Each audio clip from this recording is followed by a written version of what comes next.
Non sequiturs is the last one I want to highlight. And basically a non sequitur is talking about something that does not relate at all. Does not connect. And so the example I give is, I can't believe you don't like Speed. You loved The Matrix, and Keanu Reeves is in Speed. Keanu Reeves is in both films, right? He's the actor in both The Matrix and the movie Speed. And so it's like, you have to like both movies because this guy's in both of them. Well, those two things are unrelated. Whether or not you like the movie is regardless of who's in it. So a non sequitur is very easy to spot because it's the one that makes you go, what? Where did that come from? That's a non sequitur. A good poster, actually, I use this quite often in teaching.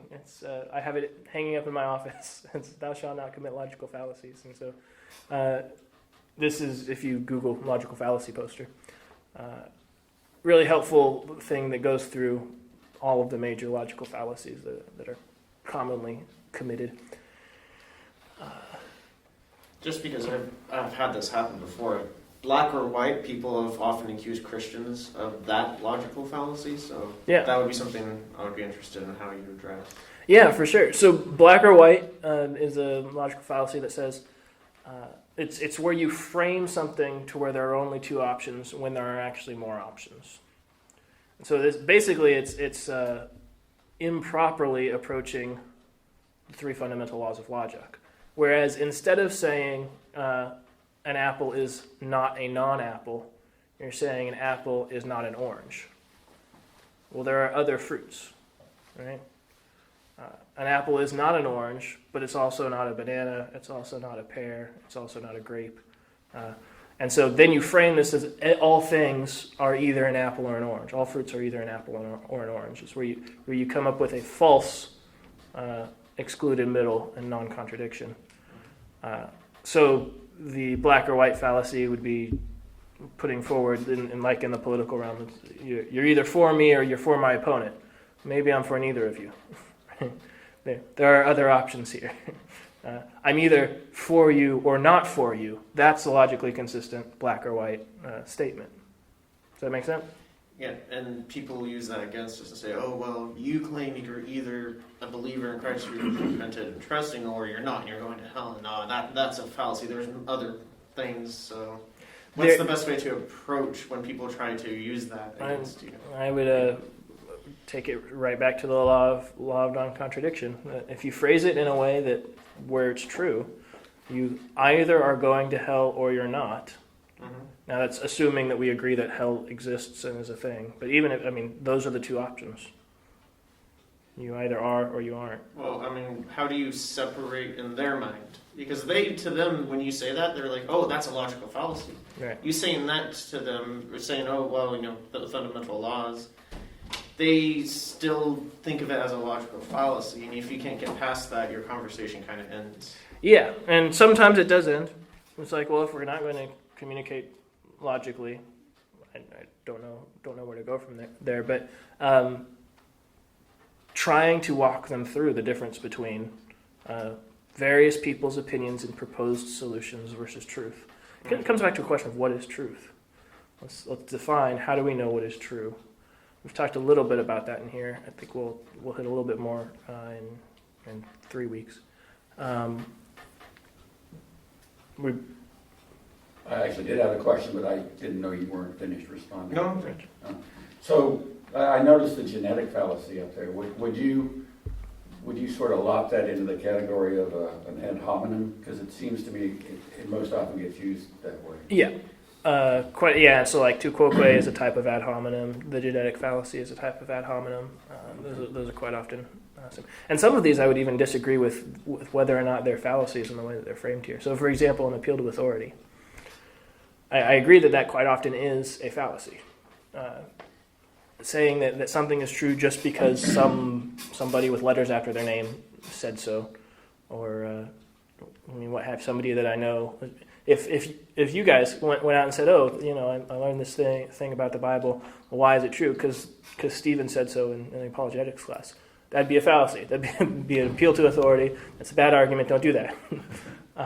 However, the Christian faith is premised on a basic appeal to authority. It's saying that there is one being who has all authority, and he has said certain things. And he's revealed it in this book. It's technically an appeal to authority. It's just a question of whether or not you recognize the authority. And all existence ultimately boils back down to an appeal to authority. Because if God is really real, and he has said certain things, then he gets to say what's right, what's wrong, what's true, what's not. If he exists in the way that he does, that's the reality. So there's some let's say degrees of fallacy. So recognizing that up front and saying, yes, I am appealing to an authority. I'm saying that he is the supreme authority that all people have to appeal to exist. Existence is premised upon him. So we can, definitely would recommend looking up logical fallacy. It really is just think. Just stop and think. Don't jump too quickly to your own experiences, to your own desires. Stop and think. What is this saying? Is it true? And then bring back the experience, the emotion, the things that make life colorful. Put it that way. Move on to the last little bit of premises and conclusions. So a basic logical syllogism is basic syllogism is just a series of statements that ultimately add up to a conclusion. So propositions is what they're called, and they break down into two categories: premises and conclusions. Okay, so a very, very simple syllogism that's valid would be the top one. All humans are selfish. Stephen is a human. Therefore, Stephen is selfish. Does that track? You see how you can think of syllogisms usually, or quite often, in terms of bubbles. So, selfish humans.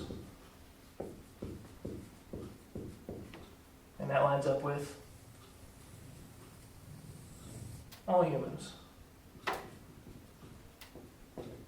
And then inside that bubble of human is Stephen.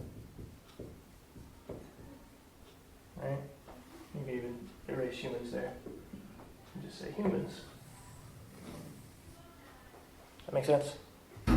So, since Stephen is inside both the bubble of human and selfish, Stephen is selfish. So that's a basic logical syllogism. If you're a visual kind of person, that's the way to think about it. An invalid argument, though, so again, think of the bubbles. All snakes are cold-blooded. So you've got a bubble called cold-blooded.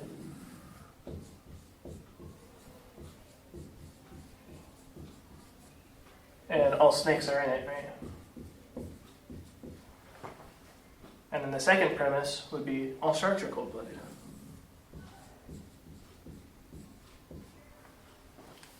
But sharks aren't necessarily snakes. You with me on how this works? Okay. And these are, the first two would be premises. You're putting forward an idea or a truth claim. And the third one is a conclusion.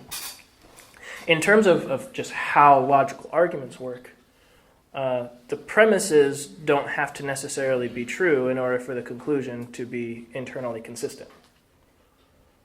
So we could say something crazy like, all humans are virtuous. Let's just change this over to virtuous. Stephen is a human. Therefore, Stephen is what? Virtuous. In terms of the internal consistency of the argument, yes. That proves that that follows, the conclusion follows from the premises. The first premise just isn't true. All humans are not virtuous. So putting these two things together of constructing a logical argument, here's the claims that I'm making, and here's the conclusion that I reach because of it, then we have to ask, are all of these premises true? And the whole point of a logical syllogism is if all of the premises are true, then the conclusion is irrefutable. You can't avoid that conclusion is also true. Some of this might seem basic, and some of this might seem way over your head. These are just like the basics of how to think, and it's going to get more complex. I'm trying to ease you into it, because when we get to the ontological argument at the end of the day today, it can be very confusing if you're not at least somewhat familiar with this kind of how to think this way. Yeah, when you're in the heat of the battle and argument, you tend to forget all this. Yeah, you tend to revert back to fallacies. And so we as Christians who believe in truth and believe that God is the author of logic, want to say we want to remain logical in our argumentation. That's through the boring stuff for some and the really, really fun stuff for others. But we good on the basics of logic? All right. Let's get into the four major arguments for God's existence then. A preface to this is the goal of these arguments is to remove objections to the existence of the God of the Bible. Say it again. The goal of these arguments is to remove objections to the existence of the God of the Bible.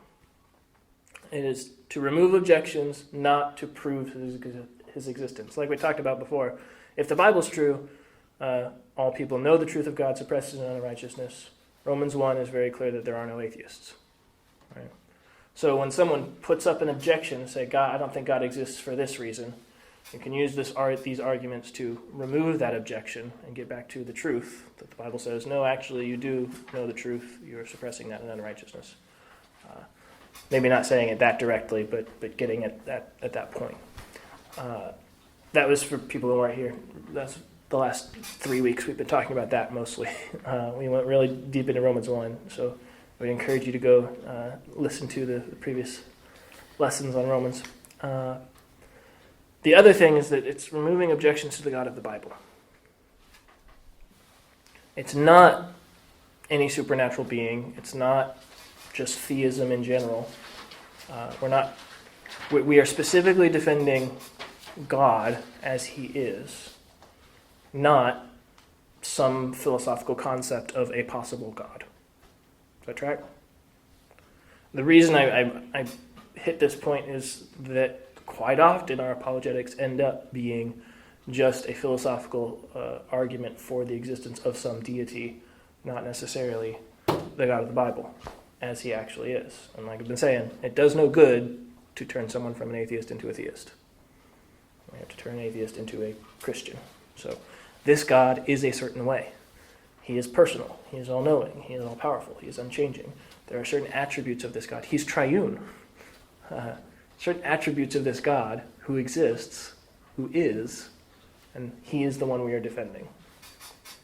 So in all of these, you can easily just be using them to defend some being greater than us, but that's not how we want to use them. We want to use them to defend the God of the Bible. Stephen, but when the other person is really, I guess, not questioning the existence of God, they believe in a God. Yeah, we don't need to. These aren't particularly useful, and that's where that's where what we've been talking about for the last couple of weeks of what you're doing is you're preaching the gospel, and that's your initial claim. That's your point. You are mentioning the fact that we are all sinners, separated from God, under his wrath, and needing his grace. That can be found in belief in Jesus Christ. His death, burial, and resurrection promises resurrection for us. Those are the claims you're trying to defend. And so if the person already accepts the existence of a God and does not yet believe in the God of the Bible, then we would want to be arguing for the God of the Bible, not necessarily using these arguments that are just arguing for the existence of God.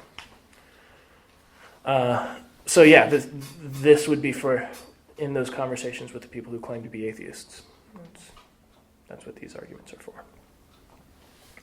We will be talking about, when we get to lessons 8, 9, and 10, We'll be talking about other major religions and where they differ from the God of the Bible and how we can highlight those differences and show how the God of the Bible is the better one and the true one versus the others. So. With me on what the point of these things are? All right, 4 major arguments throughout church history. Summarized, they are the moral law argument, the cosmological argument, the teleological argument, and the ontological argument. Fancy theological terms, so we're gonna break them down. To start with the moral law argument. We've already kind of talked about this in here. The second lesson we did was talking about the universality of sin and the moral law.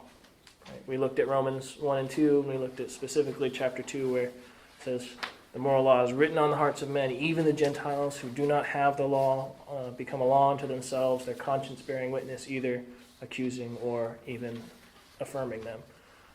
So the fact that everyone has a conscience, everyone recognizes what right and wrong is, and yet we suppress that truth in unrighteousness, and we want to say what we believe is right and wrong, is evidence of the moral law in the hearts of men. But the basic argument for how does this argue for the existence of God is the presence of a moral law suggests a moral law giver. Somebody put that thing in us. Somebody gave us that sense of right and wrong. And we're saying that somebody is God. It's not about where this gets twisted a little bit quite often. It's not about whether someone can behave morally without believing in God. We would say that they can. Humans are capable of doing a good thing apart from God. They are not capable of being good apart from God. That would be the Christian distinction. This is total depravity. What does it mean? It means that every aspect of man is affected and corrupted by sin. It does not mean that every single aspect of man is completely, thoroughly evil. Right? The image of God in man is still there, it's just marred. It's corrupted. It's been broken. But the remnants of it remain. So total depravity refers to a man's will, a man's flesh, a man's mind, a man's desires, a man's soul. All of these things, the totality of him has been depraved. It is not totally depraved. Does that make sense? A distinction that often gets confused with that doctrine. So, it's also not about whether moral behavior can be defined without reference to God. And the word choice there is specific and careful. We can definitely come together and recognize what is good, what is right. And we can come together and recognize what is wrong. Helping people is generally speaking good, and harming people is generally speaking wrong. We can define those without reference to the God who establishes that reality. We cannot say where the urge to help people and why it is wrong without reference to God. We can only say that it is wrong. Did I say helping people or harming people? Harming people is wrong, and we can say why. We can't say why it is wrong without reference to God. Starting to get a couple of glazes, so talk to me. What are we thinking? How are we processing this? You mentioned premises and conclusion. Yeah. But are there premises? Yeah, so the first 3 I didn't put in a syllogism just because most people aren't used to thinking that way, so I was trying to give it in a simpler, more straightforward. So the basic syllogism would be summarized in the underlined statement. The presence of a moral law suggests a moral lawgiver. The way to phrase this in an actual syllogism would be all humans have the moral law written on their hearts. The presence of that moral law in their hearts suggests a moral lawgiver. The moral lawgiver is God, therefore, because the recognition of a moral law conclusion. That's a very, very loose, bad syllogism, but flying by the seat of my pants. So that's kind of the basics of how it would flow.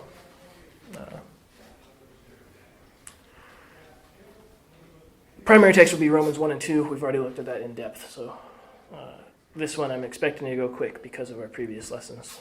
Some good statements of the moral law argument from some apologists, both a presuppositionalist and a classical apologist. So, the first one by John Frame: if obligations arise from personal relationships, then absolute obligations must arise from our relationship with an absolute person. That would be another syllogism statement of the moral law.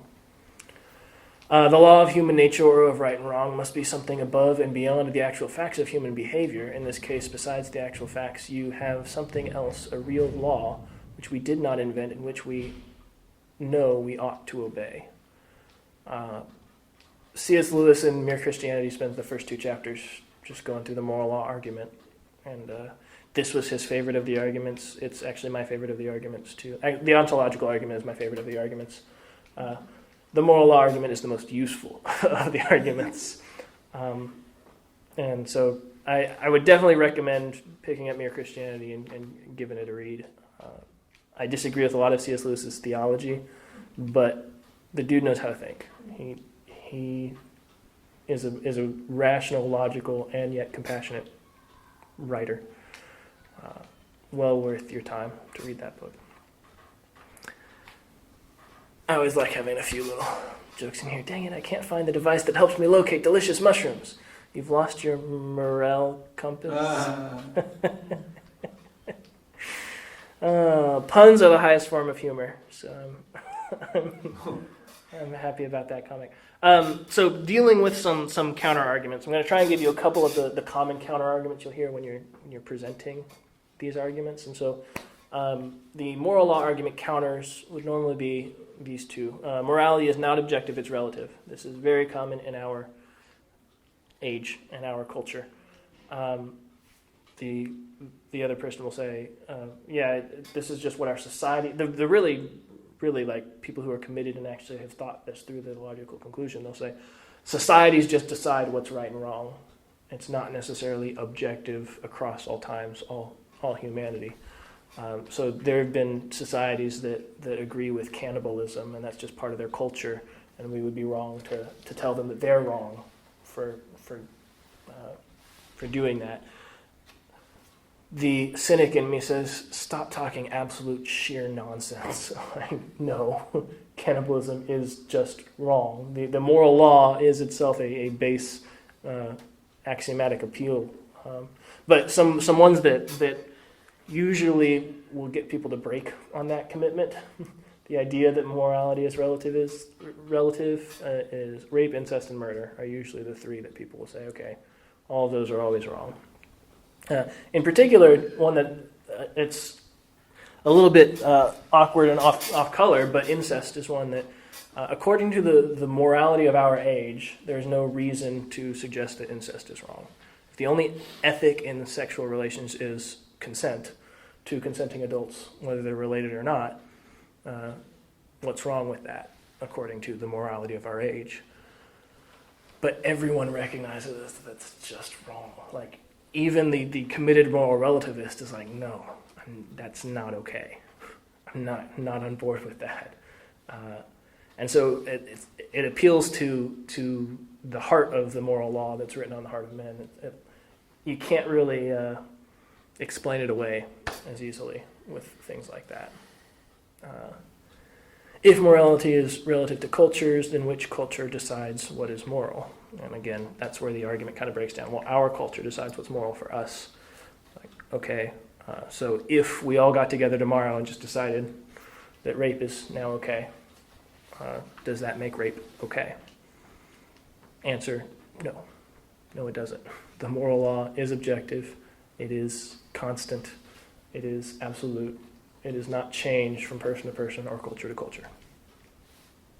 But the scary thing, at least for like today, the last couple of years, where murder is now questionable. Yep. That's the age we're living in, where it's like, oh, maybe it's okay in certain situations. No, it's still wrong. Pardon me for not being up on this, but what do you mean by murder being questionable? Whether it's a problem or not. If you belong to a certain group, you wear a certain badge, you can be killed, and that is at least for the group of people that are supporting it, it's morally correct. And do you mind if I ask for an example? Because I'm like totally not tracking with you at the moment. Yeah, and I don't want to get political here. You can tell me to stop at any point. Oh. With Blue Lives Matter, with the police officers, and Okay. Yeah, there's one group that's saying it's okay to kill these people because they're putting themselves in the line of duty, and they're I see. Okay. and there's another group saying, well, they're killing the Black Lives Matter group willy nilly, and both of them I think are misunderstanding each other's claims. But another example from culture that would be Brad and I were roommates, by the way. We just watched a movie recently that brought this up, the question of is murder okay. Run, Hide, Fight, put out by the guys over at Daily Wire. Spoilers for anybody who's planning on watching it, but the end of the movie kind of condones murder, as long as the person you're murdering is a school shooter who's masterminded the worst school shooting in history. And the end of the movie, it's like the hero actually just goes out and murders the school shooter when she didn't have to. It was not like self-defense. It's like, no, she just goes and hunts him down and kills him. It's like, yeah, we're not on board with that message. That's just as wrong as claiming that school shooting is okay or good. The moral law exists, and violations of it stir us up, rightly so. So I binge watch on Friday nights the movies because it's after Gold Rush and need something to do. Yeah. Gold Rush is one. And so all these movies, it's always the bad guy, and you get to the end, and there's a chance to get rid of him, and it's don't do it, and then it's turn him over. You have the right to remain silent. Yeah. Most of the movies are ending like that. Yeah, exactly. And I would say that's the more morally appropriate response, is that justice should be administered in a passionless manner, as far as human justice. Cosmic justice is very passionate, but since we're not God and we're not infallible, we can't administer justice passionately. But at the very end, the bad guy gets out of jail and starts again. Yeah. For sequel number 2. Of course. Because it's all about the dollars. Good Calvin and Hobbes that illustrates this point. People who claim on individual morality, I just say punch them in the face and walk away. It's not against my moral beliefs, so this is. I don't believe in ethics anymore. As far as I'm concerned, the ends justify the means. Get what you can get while the getting's good. That's what I say. Might makes right. The winners write the history books. It's a dog-eat-dog world, so I'll do whatever I have to and let others. Sorry, it's a lot smaller on my screen. And let others argue about whether it's right or not. Hobbes pushes him. Hey, why'd you do that? You were in my way. Now you're not. The ends justify the means. I didn't mean for everyone, you dolt, just me. And that's the reality. People who claim that relativistic morality actually goes down to the individual, they got no leg to stand on. It's always, and again, C.S. Lewis has a great mention in Mere Christianity about that. There's those same people who are saying that there are these standards that somebody else has to apply to will always be adjusting the standards for themselves. And yeah, that's how it works. That's how the sinful state is, seeking to justify ourselves. The other major counter is there doesn't have to be anything above or beyond the moral laws themselves. So we just say, okay, yeah, moral laws exist. We recognize them. We don't have to have a source. They just are. They are an axiomatic first cause themselves. And usually the way I will respond is this way. The moral laws themselves are invisible, eternally existent, define good and bad and justice, and hold man accountable for his relationships. These are all descriptions of the God of the Bible. The only thing that you're missing is personality. Why is that? If they are really self-existent, if they actually are eternally self-existent, the moral laws, then they are starting to take on definitions that would be applied to God, not to this thing that we call the moral law. Does it have a creator or not? Which leads into the second major argument for God's existence, the cosmological argument. The basic argument would be all effects have a cause, the universe's cause is God. Comes from the word cosmos in Greek, meaning world. Also known, other names that it goes by, this argument would be the unmoved mover, the uncaused cause, or the necessary being. First major statement of it was Thomas Aquinas in Summa Theologica, defining the infinite regress. He said, if there is no first thing that caused all of this to be, then we would be talking in absurdities of this infinity backwards in time, and time had to have a starting point, was his basic point. Another way to phrase it, the argument would be the universe is finite, time-bound, space-bound, changing material, therefore its cause must be independent of those constraints. Its cause must be infinite, timeless, spaceless, etc., unchanging, immaterial. Two analogies to kind of get this in your minds. Start with the bottom one. Actually, the dominoes analogy would be the one that people are probably more familiar with as far as understanding this. If the universe and all of human time is like a string of dominoes, there has to be something that pushes off that first one to have all of these cause and effect relationships. Right? So what was that first cause? The Christian says, God. The other one that appeals to the more philosophical mind, and I like better, is the idea of a stack of books. So if you look at this book, take this book right here, that's sitting at a certain place up above in space and time, right? Now it is there because there are other books underneath it, right? If these books underneath it were to suddenly disappear, what's going to happen to that book? It's going to fall. Its place is contingent on the other things that came before it. This book has both contingency, or where it actually is, it has actuality, but it also has potentiality. Because there are these other things underneath it, it has the potential to be somewhere else, to fall down. So those two words, actuality and potentiality, are used often to describe God. God is sheer actuality with no potentiality. He simply is the way that he is, and there's nothing else underneath him, propping him up, making him that way. Where this comes from, biblically speaking, would be Exodus 3. So let's go look at Exodus 3.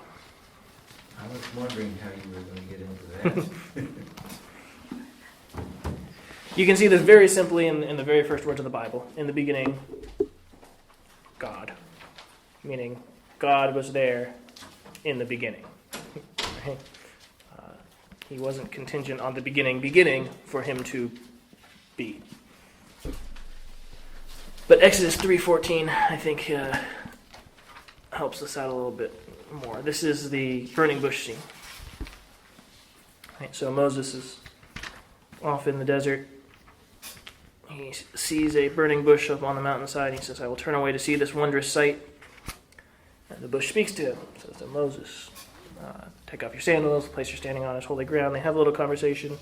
Tells him what he wants him to do, go to Israel, or who are in captivity in Egypt, and bring them out. Pick up in verse 13. Exodus 3, verse 13. Then Moses said to God, if I come to the people of Israel and say to them, the God of your fathers has sent me to you, and they ask me, what is his name? What shall I say to them? Okay, Exodus 3:14 is where God defines himself. Okay? God said to Moses, I am who I am. And he said, say this to the people of Israel, I am has sent me to you. That's how ESV renders it, at least. Think about the words I am. Now, put on your English lit class brain. Okay, I am, first, second, or third person? First. First person, singular or plural? Singular. What verb? What's the infinitive form of the verb? To be. To be, right? Being, existence. The to be verb, if you learn languages, in every language, the to be verb is strange. It doesn't follow the normal rules. It's got its own set of conjugations. It's always a little bit weird. This verb is the one that God chose in Hebrew. First person, singular, to be verb. I exist. I be. I am, grammatically correctly. Right? There's two important things that one is it's communicating this idea of sheer actuality with no potentiality. He simply is, and everything else that is gets its isness from him. Gets its being. It is the way that it is because of him. All other things have potentiality. He simply is. And then it's personal. It's I am. It's not this dissociated philosophical concept of it is. No, I am. He is a certain way. He has personality. The question then is, what is he like? What is his personality? And you get that from reading this book. That's where the prophets come in and really teach us about the grace and the justice and the wrath and the holiness and the mercy and all of these descriptions that help us to understand his personality. So that would be where I would turn to in the Bible for support for the cosmological argument, is Genesis 3:14, because it gets at the person of God and it gets at the self-existence of God. Are we tracking with me on that? The basic cosmological argument? Think of it as first cause, and you think of cosmological, sounds like cause. Like what caused all this? God did. That's the basic statement. Dealing with counter-arguments. Your argument is self-defeating. If all things must be caused, then who or what caused God? That's the counter-argument. If all things have a cause, then and the answer to that is this misunderstands the definition of God. That's the whole point of what we're trying to find is what is the uncaused cause? What is that thing like? Turns out he is a certain way. The other major one that you'll hear, it's less common now, or becoming less common nowadays as we enter a much more post-Christian and internalized postmodern society, but you will still see people who encounter who say this. God is not necessary. The Big Bang explains the first cause. It was the first cause. I would say the Big Bang, stated in a simple and absurd form, is nothing existed and then it exploded. All right. That doesn't make any sense. If nothing exists, then how can it do anything? But that is the basic idea of the Big Bang.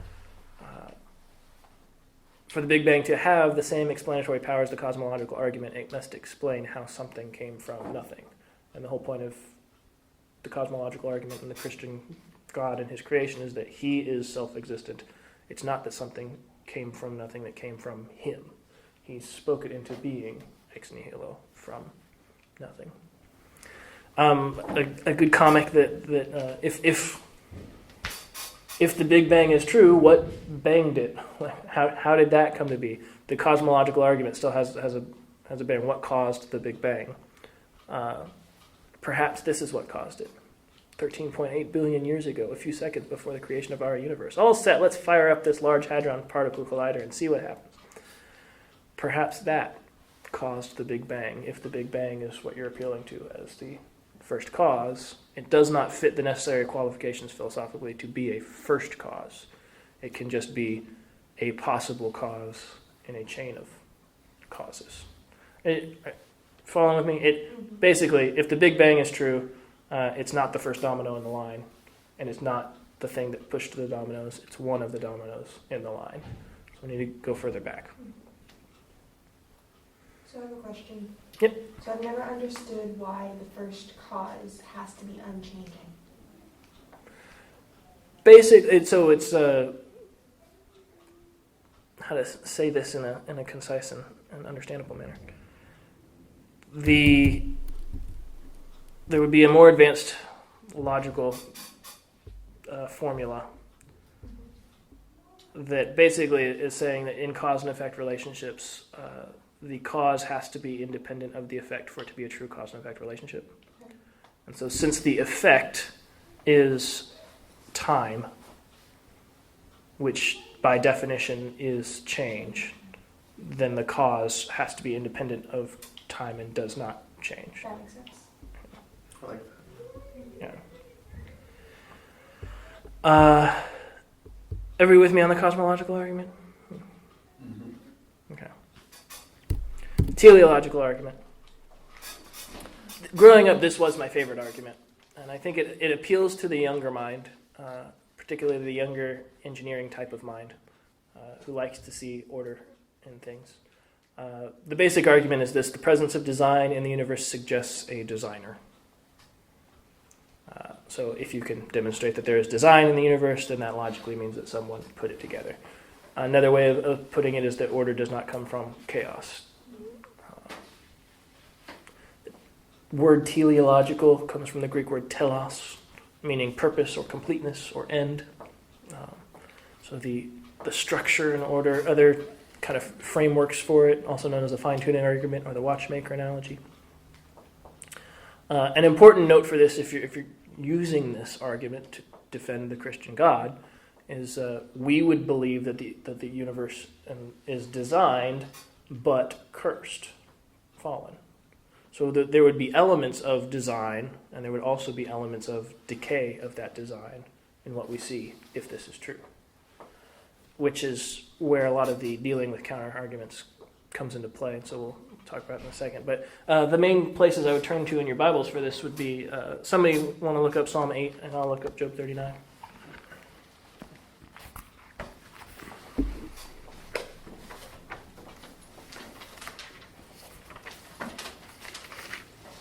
When you have it, just read it. Psalm 8, 3 and 4. When I look at your heavens, the work of your fingers, the moon and stars which you have set in place, what is man that you are mindful of him, and the son of man that you care for him? So the psalmist is sitting there going, I see this stuff, and it looks ordered. I mean, at the time that the psalmist was writing, I mean, this is how you could tell where you were going, what time of year it was, all this stuff as you look at the stars. There is this order and consistency to it. And that leads the psalmist to worship God. All of these should ultimately bring you back to a worship of the triune being. The presuppositional aspect of it creeping in. Job 39 is one of my favorite passages, partly because I'm a very sarcastic person, and this is where God is at his most sarcastic. Actually, we'll look at 38, and then we'll jump over to 39. But if we know the story of Job, right? He, most righteous man on earth, Satan and God enter a little wager, and they test him. He eventually becomes prideful, and so God shows up at the end in a whirlwind and talks to Job to knock him down a peg and say, you're not quite as good as you think you are. And so chapter 38 is where he shows up. So Job 38, then the Lord answered Job out of the whirlwind and said, who is this that darkens counsel by words without knowledge? Dress for action like a man. Stand up and brace yourself like a man would be how I'd translate that. I will question you, and you will instruct me. Where were you when I laid the foundations of the earth? Tell me if you know. I always mentally put in almighty man. Like, God is just really knocking him down a peg. Chapter 39, he goes on for the whole chapter, challenging Job on the order that he has created. Who determined, this is 38:5, who determined its measurements? Surely you know. Or who stretched the line upon it? On what were its bases sunk? And who laid its cornerstone? When the morning stars sang together and all the sons of God shouted for joy? Or who shut in the sea with doors when it burst out from the womb? When I made clouds its garments and thick darkness its swaddling band, and prescribed limits for it and set bars and doors. It's talking about the order that he created. he goes on for 2 whole chapters about all of the order that he's created.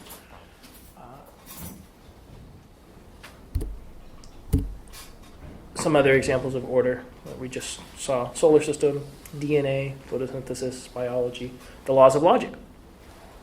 I'd say they come from God, the creator of order.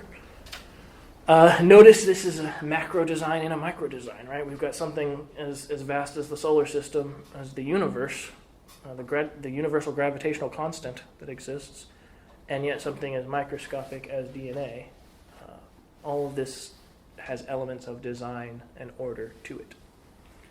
And order never comes from chaos. It's one of the fundamental laws of science and thermodynamics, is that things digress, they don't progress. Good comic to go with it. This is the atheist garage. Well, we've pinpointed the problem with your car. It doesn't have a maker. We see this all the time, sir. Come again? You've been under the mistaken impression that someone or something actually made your vehicle. With the advances in science, we no longer believe in such archaic fairy tales. What about the Ford logo on the hood? Mere coincidence. You don't have that much higher education, do you? You see, the vehicle propels itself as a response to tiny explosions that occur in the combustion chambers when the oxygen and gasoline combine and ignite. It's basic thermodynamics, sir. There is no need to believe that your car had some sort of a creator. You just told me how my engine works. What does that have to do with the fact that my car was made by Ford Motor Company? Were you homeschooled? Okay, if my car wasn't created, then where did it come from? Thermodynamics. What? Quantum mechanics, relativity, evolution. You're just saying random scientific terms. Don't argue with me, sir. I'm the expert. Nice little appeal to authority there at the end, right? This is quite often how the argument goes. There's elements of design. That implies a designer. Well, no. We don't need a designer to give us design. It just works this way. Well, why does it work this way? How did it come to work this way? Is the question we're trying to address. The major counter-argument that you'll hear that provides fruitful discussion and lets you preach the gospel, which is part of why I like this argument. This place is pretty poorly designed.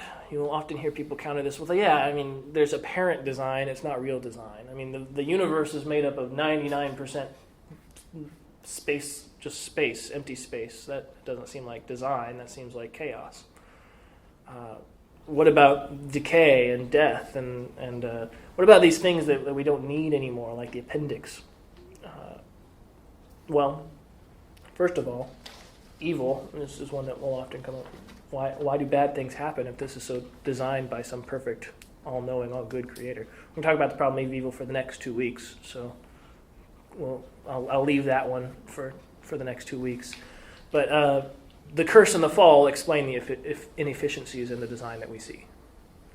You can recognize both the aspects of a design and the deterioration of that design. And the biblical story pretty perfectly explains why we would see what we seem to see in terms of both design and failures of that design. The other major thing is just because we don't know a thing's purpose doesn't mean it has no purpose. The appendix is a good example of this. Some of you might even fall into this category. For a long time, people didn't know what the appendix did. Just thought it was a vestigial organ left over from evolution that doesn't do anything. And the evidence of that was we can take it out and it doesn't change anything. But in about 2007, researchers actually came to pretty much an unrefutable conclusion that the appendix is there specifically to catch bacteria and keep it from infecting the intestinal tract, and that the major bacteria that the appendix functions to catch is no longer prevalent in our society. But it was. It used to be. So it seems useless in our day and age. It wasn't useless, say, 1,000 years ago. The advances in medicine have kind of made it unnecessary. It doesn't mean that it's a bad design. It means it's a design that's no longer has its purpose. Just because we don't know a thing's purpose doesn't mean that it has no purpose. That's my basic point. So junk DNA would be a current example of that. I'm not familiar with that. What? So when they started doing the human genome, Mhm. and they were able to identify all the different genetic strings and so forth, they were able to see that there were these tremendous swaths of just gibberish, essentially. It didn't code for anything in particular. Okay, It was DNA, but it had no known purpose. gotcha. And so it was very quickly stated that all of this extra DNA is an example of the fact that we evolved. Okay. All this is useless, and it's just part of the soup from which we derive what we ended up being. Yeah. But, that was 20 years ago, and over these next 20 years, all of this junk DNA now, all the research says, wait a minute, that actually performs an extremely vital function, right? And so those people at the Discovery Institute who said, well, our thesis would lead us to believe that we will eventually discover what the purpose of this is, and that it is purposeful. Mm-hmm. And indeed, that's what's happening. Oh, that's a great one. Yeah. And it's a very current one, too. They continue to find all Okay. these stretches of junk DNA that turn out to perform vital function. Can anybody identify the logical fallacy that is? Just because that if we don't know the thing's purpose, then it's purposeless. We don't know a thing's purpose. If there is a purpose, we would know it. Therefore, it does not have a purpose.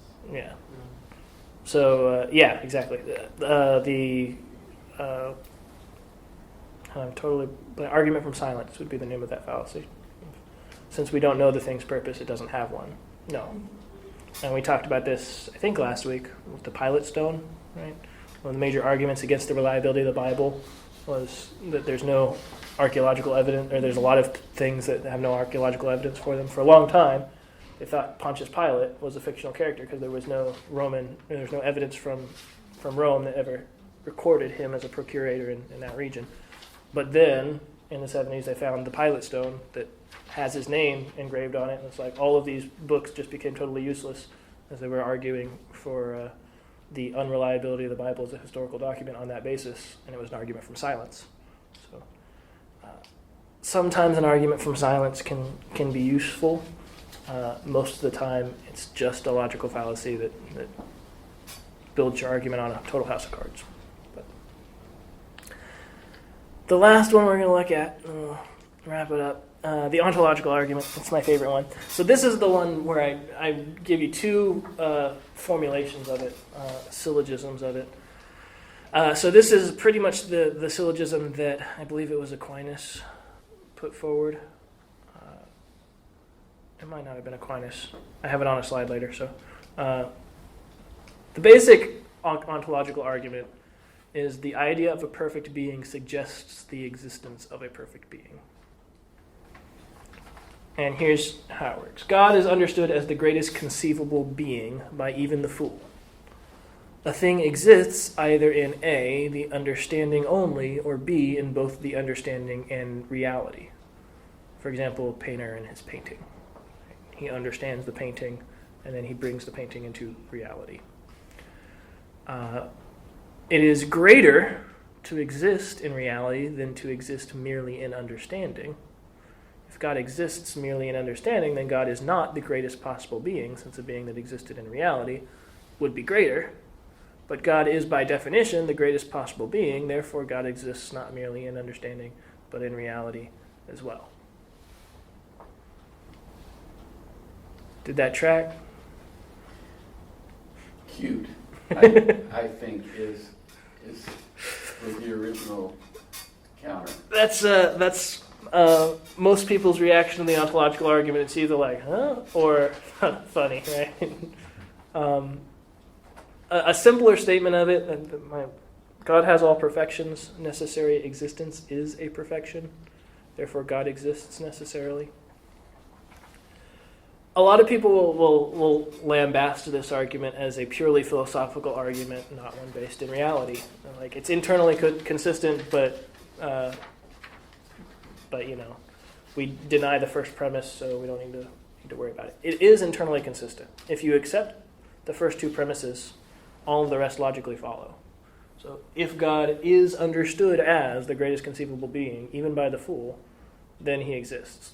That's basically the point.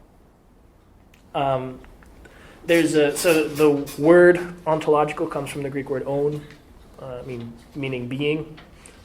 It's the participle form of I am, the to be verb. Anselm, not Aquinas. Anselm, proslogium, puzzling over the fool. The most frustrating and fascinating of the arguments is how it's often summarized. Look at real quick Psalm 14:1.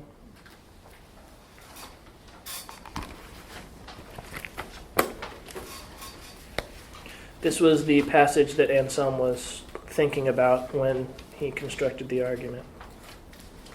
Fool says there is no God. The fool says in his heart, there is no God, they are corrupt, they do abominable deeds, there is none who does good. The Lord looks down from heaven on the children of men to see if there are any who understand, who seek after God. The fool says there is no God, but he still conceives of God whom he is denying.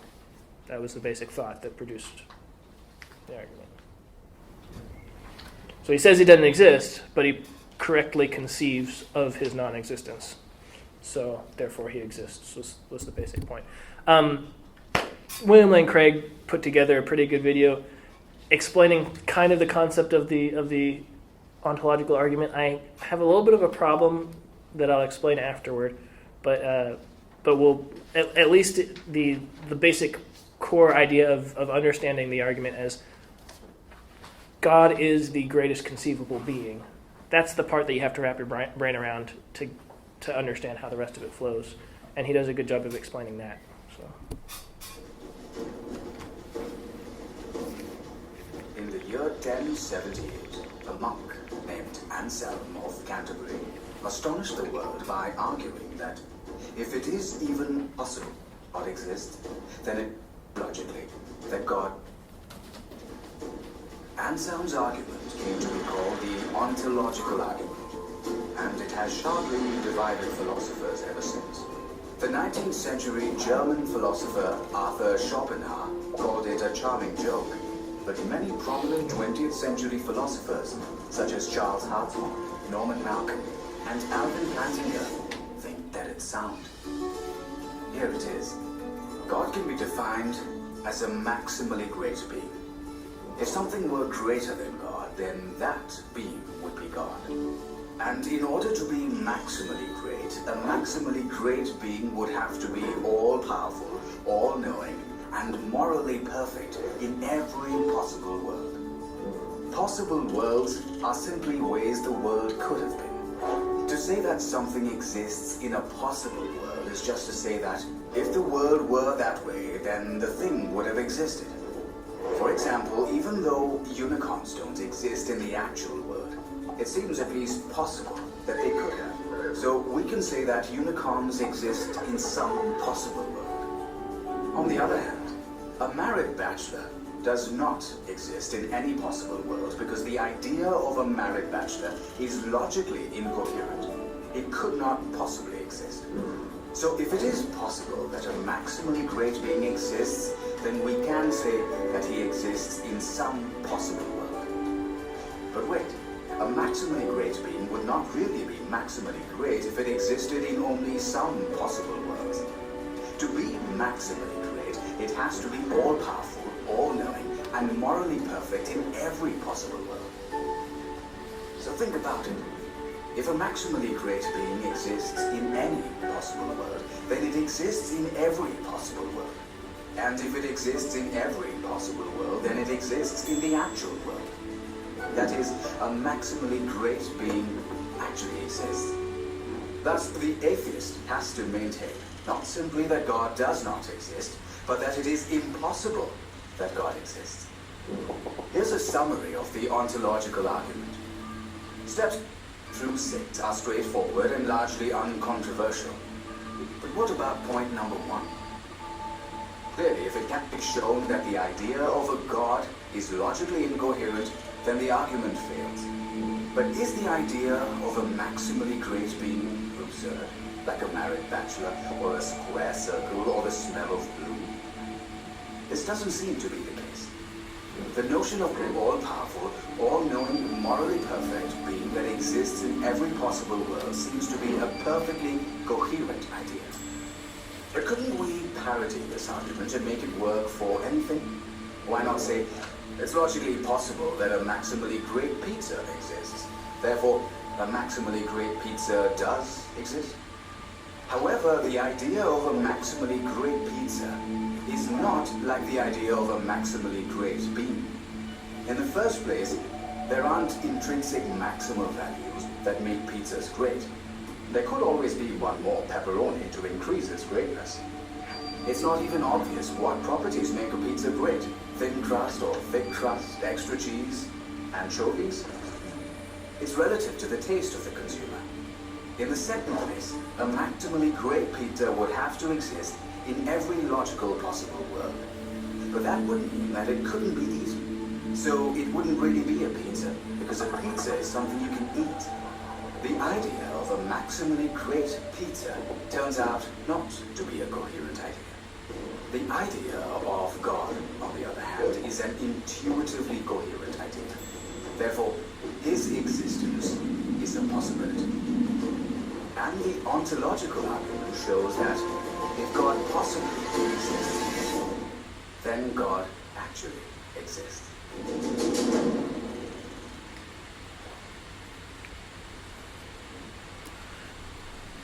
What I really like about that is they do a good job of explaining the definition of a maximally great being, or as Amselm put it, the greatest conceivable being, or perfect being.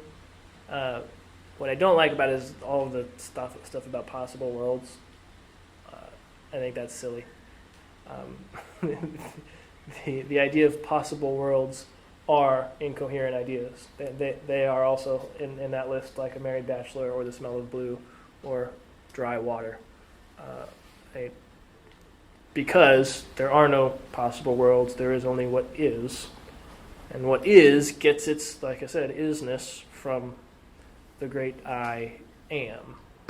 Everything that is comes because God is. Which is why I would also put Exodus 3:14 as a proof text for this argument. He defines reality. As far as dealing with counters, I have the idea of a flying spaghetti monster, therefore the flying spaghetti monster exists. I don't know if this is a pretty famous example in the church versus, or separation of church and state case, where somebody said, I want religious exemption for my belief in the flying spaghetti monster, and he developed this religion about how there's this invisible, huge monster with noodly tendrils that hold people down to the earth. And he was doing it to make fun of Christians. Like it was all a ploy. But the flying spaghetti monster and other non-gods are not perfect in their being. Other examples of this would be like the Roman gods, where they all had flaws that you could point to, very obviously. And the conception of the Christian God is that he is perfect, and the conception of a perfect God suggests the existence of that God. That counter-argument misunderstands the definition of God. Like I said, this is my favorite one. It's not most people's favorite one, so if it's not yours, that's fine. You don't have to be all about the ontological argument. I think it's the most Christian one. Because it recognizes God as he actually is and starts there. So as far as the presuppositional apologetic approach, the ontological argument's the best one for the existence of God. Those are the four major ones that I think it's good for any apologist to be aware of, to kind of know, to be able to use in different situations. Always to remove objections to the God of the Bible. If someone says, well, God did this, or God does that, or he doesn't exist because X, Y, or Z, usually these four arguments can bridge the gap, so to speak.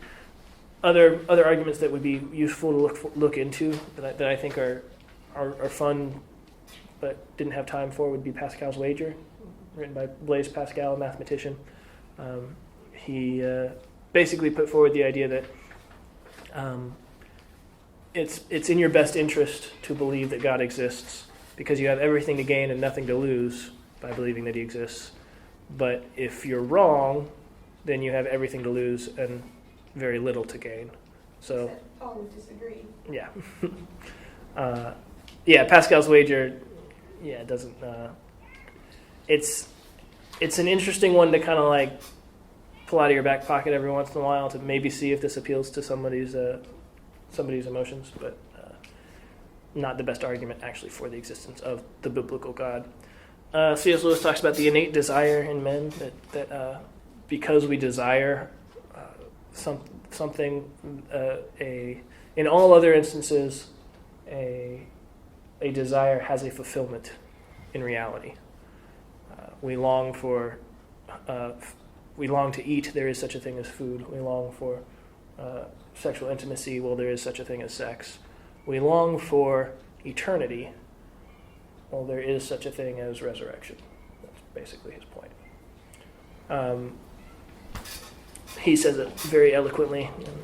And then the transcendental argument. That's the other big presuppositional argument for the existence of God, Cornelius Van Til. If you like the ontological argument, then you'll enjoy the transcendental argument. It's worth looking into. That basically, it's a formulation of the ontological argument. We are running out of time, so questions, worries, concerns, thoughts to finish us up?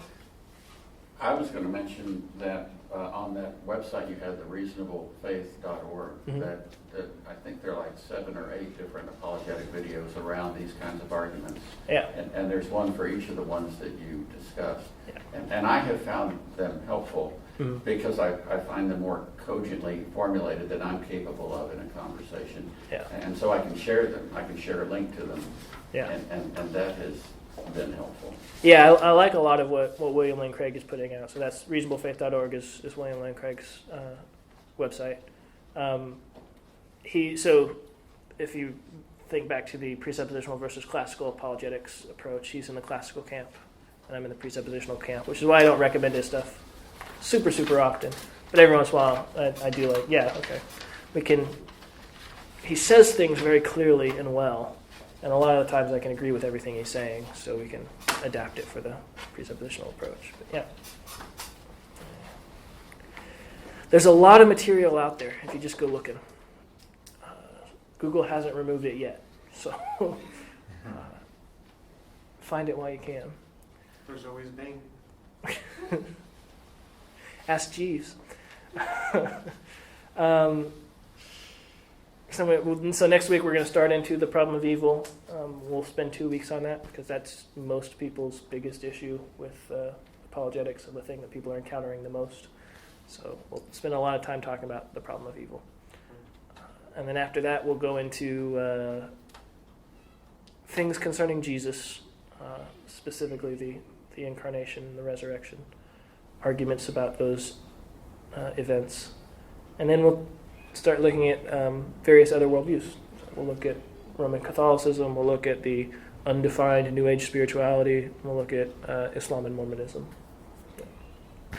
Talk about where they differ from the Christian teaching and where in the Bible it refutes what they're saying. So that's where we're headed. If you haven't put your email and stuff on the list, I send out an email every Wednesday.